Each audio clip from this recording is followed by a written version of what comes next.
겨울 러닝할 때 스트레칭 말고 정말 현실적으로 조심해야 되는 부분은 뭐가 있을까요? 가장 많이 말씀드리는 부분은 바로 춥다고 두꺼운 패딩을 입고 나가면 당시에는 잠깐 따뜻할 수 있는데요, 조금 뛰다 보면 부피가 커져서 팔이나 몸통 움직임이 제한이 있고요, 겨울엔 누구나 뛰기 어려워지거든요. 하지만 지금 이 계절이 얼마나 꾸준히 몸을 만들어 두느냐가 내년의 컨디션과 부상 여부를 정말 크게 좌우하거든요.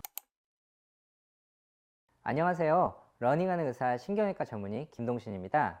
요즘 많이 추워졌죠. 러닝을 좋아하시는 분들도 오늘은 그냥 쉴까 라는 생각 한 번쯤 해보셨을 겁니다. 저도 요새 아침마다 운동화만 딱 신고 나가면 되는데도 그 첫 걸음이 유독 어렵더라고요. 하지만 바로 지금 우리가 꼭 달려야 되는 이유가 있습니다. 춥다고 겨울에 쉬어버리면 그동안 열심히 쌓아온 기초 체력, 그리고 마라톤에서 가장 중요한 페이스 감각이 금방 무너질 수 있기 때문인데요. 사실 겨울은 기록을 노리는 계절이 아니라 다음 시즌을 준비하는 가장 중요한 베이스 구축기라고 할 수 있습니다.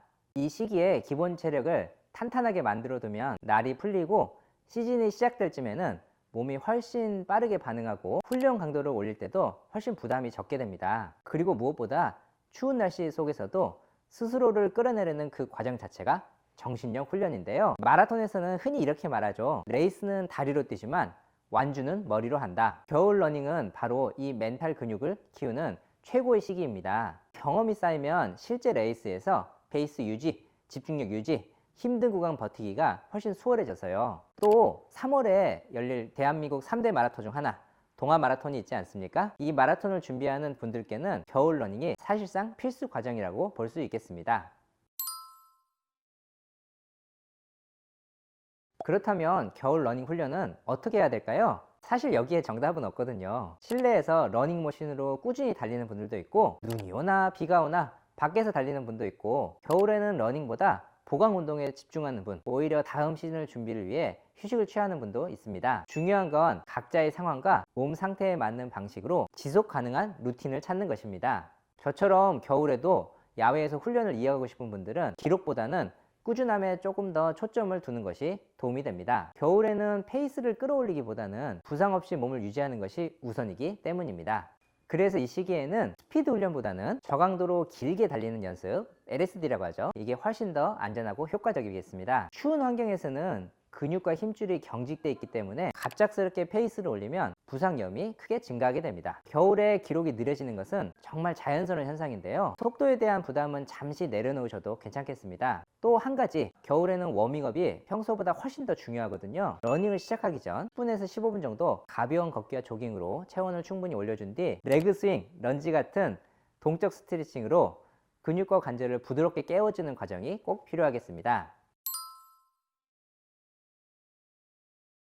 그렇다면 눈이 오는 날은 어떻게 해야 될까요? 눈이 쌓이거나 노면이 미끄러울 때는 트레일 러닝화처럼 그립이 좋은 신발을 신는 게 좀 도움이 되고요, 그마저도 위험할 정도라면 과감히 실내 러닝이나 보강 운동으로 대체하는 것이 훨씬 현명하겠습니다. 스쿼트, 힙 힌지, 중등근 강화, 코어 운동 등은 오히려 겨울에 집중하기 좋은 훈련인데요, 이런 근력 기반이 잘 잡혀 있어야 다음 시즌에 러닝 효율이 좋아지고 부상 위험도 크게 줄어들 수 있게 되겠습니다.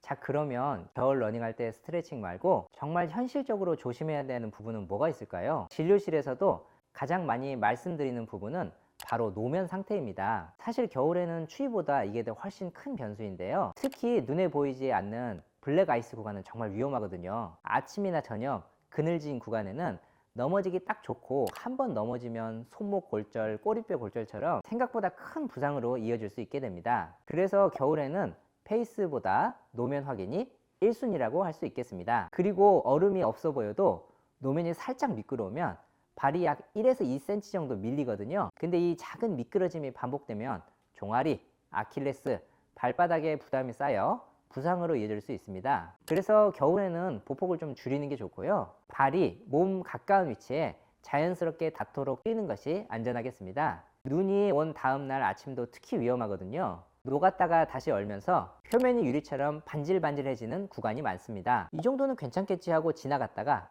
그 순간 꽈당 미끄러지는 경우가 생각보다 많습니다. 겨울에는 자연스럽게 야간 러닝이 늘어나는데 가로등 불빛 때문에 젖은 길인지 얼음인지 정말 구분이 어렵거든요. 그래서 밝은 옷, 반사밴드, 헤드램프 같은 장비가 안전에 큰 도움이 되겠습니다. 그리고 마지막으로 날씨가 너무 안 좋으면 과감히 쉬는 것도 훈련의 일부라고 저는 생각합니다. 중상 러너들도 겨울에는 실내 보강 운동으로 자주 대체하곤 합니다. 훈련은 하루 쉬어도 되지만 부상이 있으면 몇 달을 쉬어야 하거든요. 겨울 러닝을 준비할 때 가장 많이 물어보시는 것이 바로 뭘 입고 뛰어야 되나 입니다. 춥다고 두꺼운 패딩을 입고 나가면 당시에는 잠깐 따뜻할 수 있는데요, 조금 뛰다 보면 부피가 커져서 팔이나 몸통 움직임이 제한이 있고요, 금방 땀이 차가지고 오히려 더 불편할 수가 있거든요. 그래서 겨울 러닝의 기본은 레이어링, 즉 여러 겹을 겹쳐 입고 뛰는 것입니다. 가장 안쪽에 입는 베이스 레이어는 땀을 빠르고 흡수하는 건조시키는 기능성 소재가 좋고요, 면티는 땀이 잘 마르지 않아서 체온을 떨어뜨릴 수가 있기 때문에 겨울에 오히려 감기에 걸리게 쉽게 됩니다. 그 위에 입는 미드 레이어는 얇은 기모 소재나 플리스처럼 적당히 보온이 되는 옷을 하나 걸쳐주면 됩니다. 그리고 마지막 바깥층 아우터 레이어는 겨울 러닝의 최대한 적인 바람을 막아주는 역할을 합니다. 가벼운 바람막이나 경량 패딩 정도 되면 괜찮겠습니다. 하의는 겨울용 러닝 팬츠나 두께 있는 기모 타이즈가 좋고요, 특히 이 손이나 귀, 목처럼 쉽게 차가워지는 부위는 꼭 따뜻하게 보호해 줘야 합니다. 이때 체온을 많이 잃기 때문에 장갑, 귀마개, 넥게이터는 필수 아이템이에요. 이렇게만 준비해도 겨울 러닝이 훨씬 더 편하고 안전하고 즐거워집니다. 겨울엔 누구나 뛰기 어려워지거든요. 하지만 지금 이 계절이 얼마나 꾸준히 몸을 만들어 두느냐가 내년의 컨디션과 부상 여부를 정말 크게 좌우하거든요. 조금 느리게 뛰어도 괜찮은데요, 또는 잠깐 쉬어가도 괜찮습니다. 중요한 건 포기하지 않는 마음과 지속성입니다. 오늘의 겨울 러닝이 내년의 시즌에 몸을 만들고 기록을 만들고 완주를 만들게 됩니다.